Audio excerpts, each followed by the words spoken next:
आप सभी का स्वागत है रवि जॉन फार्मिंग लीडर में। मैं रवि त्यागी, आपका होस्ट एंड दोस्त।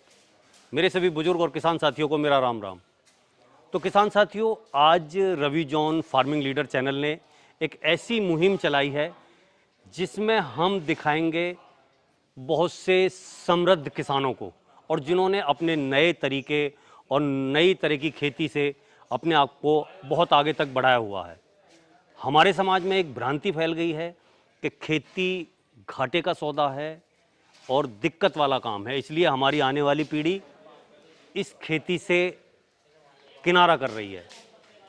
तो हमारा केवल यही उद्देश्य है इस मुहिम को चलाने के लिए कि किसान के ठाठ दिखाना और हमारी आने वाली पीढ़ी को इस रास्ते पर लाना, जिससे कि वो इसमें कुछ कर सकें और आगे बढ़ सकें। तो चलिए देखते हैं। भुला दे डर, कुछ अलग कर।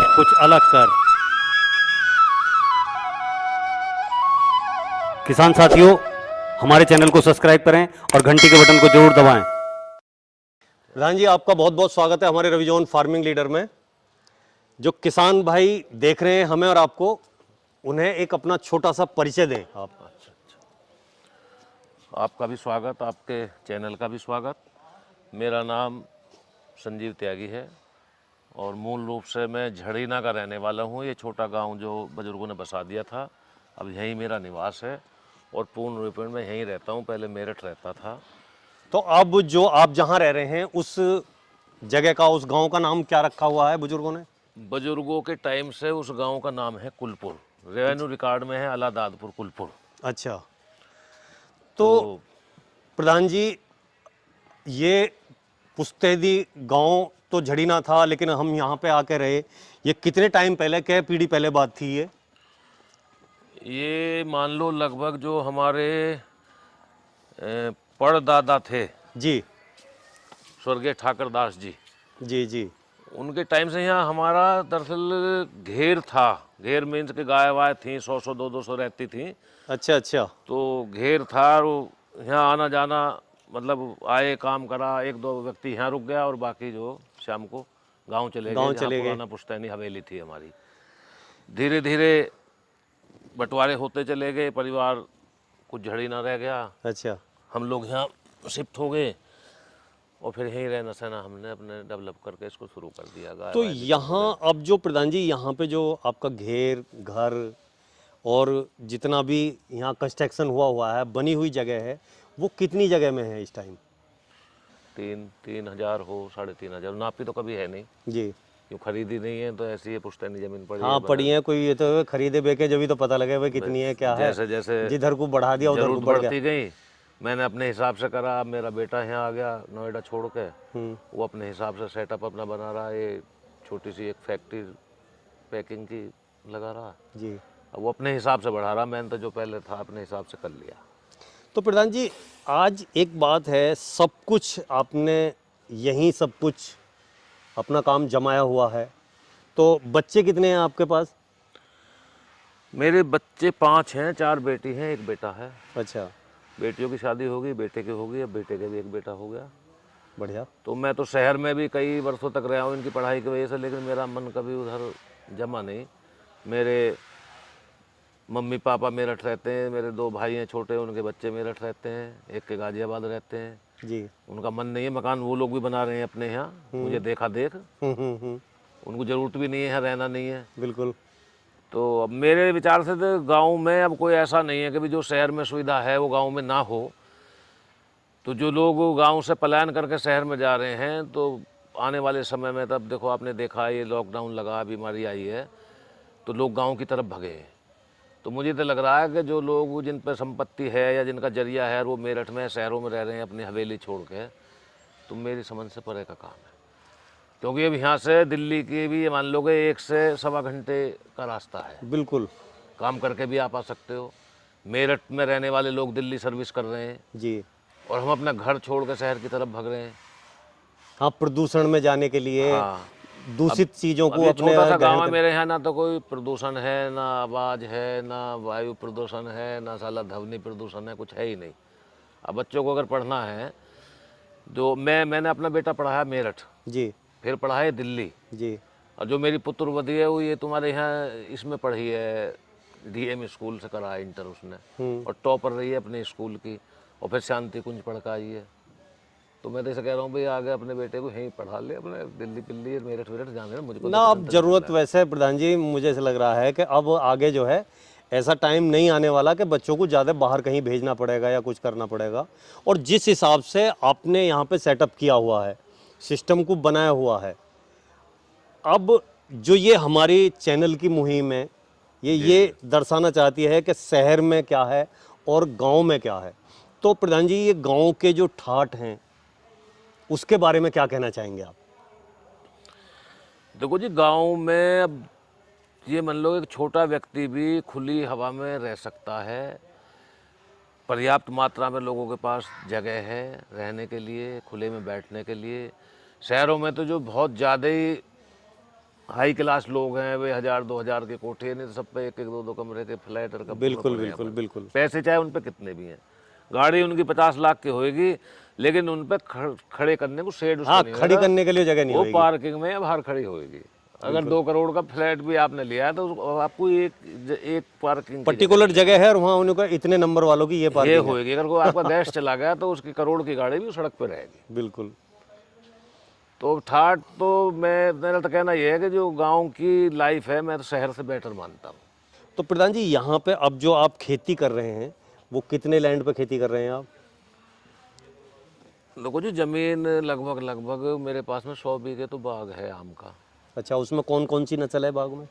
उसमें लंगड़ा है, दशहरी है, गुलाब जामुन है, और लंगड़ा भदैया है, अच्छा। और कुछ देसी के पेड़ भी हैं, और अचार का आम है, राम केला। जी। और जो अलग खेती की जगह है वो कितनी है खुली? हाँ, खुली ज़मीन अब बाकी 200 बीघे ज़मीन खुली है, उसमें गन्ने की और अच्छा, तो धान की। टोटल जो है 300 बीघे ज़मीन आपके पास है बाग और वो लगा के। तो उसमें जो खुली ज़मीन में उसमें कौन कौन सी खेती हो रही है? बाग के अलावा जो हम खेती अब तक कर रहे थे, अब तक तो हम धान गन्ना और ये गेहूँ वगैरह पैदा कर रहे थे। जी। लेकिन अब मेरा जो बेटा है वो अपनी जॉब छोड़ के जी। यहाँ आ गया, और उसने यहाँ आके जो है स्टीविया, सतावर और अश्वगंधा इनकी स्टार्टिंग की शुरू शुरू में जी। 2 साल पूर्व। उसमें उसका टेस्ट डेवलप हो गया, इनकम शुरू हुई, तो उसके बाद में हमने काली हल्दी, काला अदरक, हल्दी, ये सब चीज़ जो है लगानी शुरू करी, तो उसके रिजल्ट अच्छे आए। उसकी डिमांड मार्केट में बढ़ रही है, क्योंकि ये जो है कॉस्मेटिक बनाने में और दवाइयों में काली हल्दी का बहुत इस्तेमाल है। तो सप्लाई भी हम पूरी नहीं कर पा रहे। जिन लोगों के बीज हमने दिया है तो उनसे हमने ये मान लो कि कॉन्टैक्ट मान लो कि हमने कहा भाई इस रेट में हम आपका माल खरीदेंगे, जी। तो काफ़ी लोग उससे जुड़ रहे हैं। और जो हम पहली परंपरागत खेती कर रहे थे उससे ज़्यादा ये औषधि की जो ये खेती शुरू करी है, जिसमें शहद का भी डब्बे रखाएँ उसका उत्पादन है हमारे पास में। शहद भी लीची का, सुंदरबन का, जीरे का, केकर का, 10 तरह के शहद हैं जैसा हाँ, कोई मतलब मांगता वो है। फ्लावर जो जो अलग अलग फूलों के। अलग अलग फूलों के। जी। तो काम वो सब देखता है बेटा मेरा, मेरा उसमें कोई हस्तक्षेप नहीं है। अब उसने उसका जो है जो सप्लाई थी उसकी, उसके लिए एक पैकेज यूनिट भी वो बना रहा है। जी। सामने पैकिंग करेंगे जिससे गुणवत्ता अच्छी बनी रहे। और मेरा तो कहना यह है कि जो लोग पढ़े लिखे हैं भाई इस तरफ अगर बढ़ेंगे तो घाटे का सौदा नहीं है, परंपरागत खेती से ज़्यादा फायदे का सौदा है। अब एक बात और जानना चाहूँगा मैं अपने किसान भाइयों की तरफ से, प्रधान जी जो ये जैविक खेती है इसके बारे में आप क्या सोचते हैं? जैविक खेती आज नहीं कल, कल नहीं परसों, जो लोग अभी नहीं समझ रहे हैं इनको इस पे आना पड़ेगा, क्योंकि जो ये पेस्टिसाइड लग रहा है, इतनी बीमारी है, सो कुछ है, खान पान है। अगर आप आमदनी आदमी किसान नहीं सोच रहा, जी। पेस्टिसाइड लगा के पैदा कर रहे हो, लेकिन हम भी तो उसको खा रहे हैं। ये जितना कमाओगे उससे ज़्यादा डॉक्टरों को, हॉस्पिटलों को आप दियाओगे। तो बिल्कुल। जैविक खेती से जो है स्वास्थ्य भी ठीक रहेगा, और थोड़ा समय इसमें ज़रूर 1-2 साल लगता है कि भाई उसको लाने के, क्यों जो मृदा की, मिट्टी की जो स्वास्थ्य बिगड़ गया उसे सुधारने के लिए, जैसे कोई बीमार आदमी है, भाई टीबी हो गई तो 6 महीने दवाई खानी है, तो उसके लिए थोड़ा समय तो उसमें लगेगा, लेकिन फायदे का काम है। आप अगर उसको देखो, जैविक में आप ये लगाओ, जो आप ये ऑर्गेनिक खाद डाल रहे हो, केंचुए वाला ये जो है या कंपोस्ट खाद है, तो अगर जितना फर्टिलाइज डाल रहे हो उस उतने पैसे का अगर आप ये देसी वाला खाद इसमें लगाओगे तो उससे ज़्यादा उत्पादन आपको मिल जाएगा। अब आपको शायद ध्यान हो ना हो, मेरे टाइम में पहले गन्ना था एक 312 जी, खत्म हो गया जब, लेकिन बहुत लंबे समय चले हुए बीज। कारण क्या था, जब फर्टिलाइजर का जमाना नहीं था, जब तो बुला बुला के भाई यूरिया डाल लो आप, नहीं खरीदते थे। तो भाई मेरे टाइम में मेरी याद में 100 गाय हमारे नहीं है जी, तो 100 ट्रॉली खाद हो रहा है, अगर साला 100 बीघे उसमें डल गया तो पैदावार बगैर फर्टिलाइजर होती थी। और बीज जो है बहुत लंबे टाइम तक चले। लंबे समय आज तक क्या है, चलते कोई भी बीज आया 2 3 4 साल में खत्म हो गया जी, अब और नया लाओ जी, नया बीज भी आप जो पैदा कर रहे हो ना जी, कुछ नहीं है, ये जो आपसे खरीद के ले जा रहे हैं 20 रुपए ले जा रहे हैं और 50 रुपए आपको 4 महीने बाद दे रहे हैं, यही है, कुछ नहीं है। बीज को साफ करो, सुखाओ, दवाई लगा के नीम के पत्ते रख के रख दो, उसमें से जो अंडर साइज बीज है उसको छान लो, कर लो, तो वही सेम है। बाजार में कहीं और अलग से बीज पैदा होकर नहीं आ रहे हैं। तो प्रधान जी, आप अब जो कुछ उगा रहे हैं उसमें ऑर्गेनिक क्या क्या पैदा कर रहे हैं? ऑर्गेनिक हम बंसी गेहूँ, काला गेहूँ, काला चावल जी, पैदा कर रहे हैं और फुल्ली ऑर्गेनिक है, उसमें कोई पेस्टिसाइड नहीं लगाते हैं। यील्ड शुरू के साल में कम रहेगी, अगले बार बढ़ेगी, तिबारा बढ़ेगी जी, तो हम तो उससे हट के इसको सब लोगों को और को भी सलाह देते हैं कि भाई इसका जो है ऑर्गेनिक पे आप आओ तो इससे फ़ायदा मिलेगा आप लोगों को। जी, थोड़ा समय का फेर है, जी, जो लोग फर्टिलाइजर डाल के पैदा कर रहे हैं वो मैंने अभी आपको चर्चा करी थी कि उससे बीमारी ज़्यादा बढ़ रही है। जी, अब मेरा तो मानना ये है कि आप एक हर गांव में भी मान लो कोई ना कोई 10-20 डॉक्टर हैं तो 4 परिवारों का डॉक्टर, ये 6 का वो 6 का, कोई ना कोई गढ़ भी जाएंगे, शहर जाएंगे तो भाई डॉक्टर द्विवेदी से दवाई लेनी, सबके फैमिली डॉक्टर हैं जी, लगभग। हाँ, फैमिली डॉक्टर बनाए हुए हैं। ऑर्गेनिक फूड खाओगे तो बीमारी कम होएंगी स्वतः ही, तो फैमिली के लिए डॉक्टर ना ढूंढ के किसान ढूंढो जो ऑर्गेनिक उत्पाद पैदा कर रहा हो, उससे आप खरीदो, उनको खाओ, बीमारी कम होएगी, डॉक्टर की ज़रूरत नहीं पड़ेगी, आपका भी लाभ होएगा और किसान की भी आर्थिक स्थिति सुधरेगी।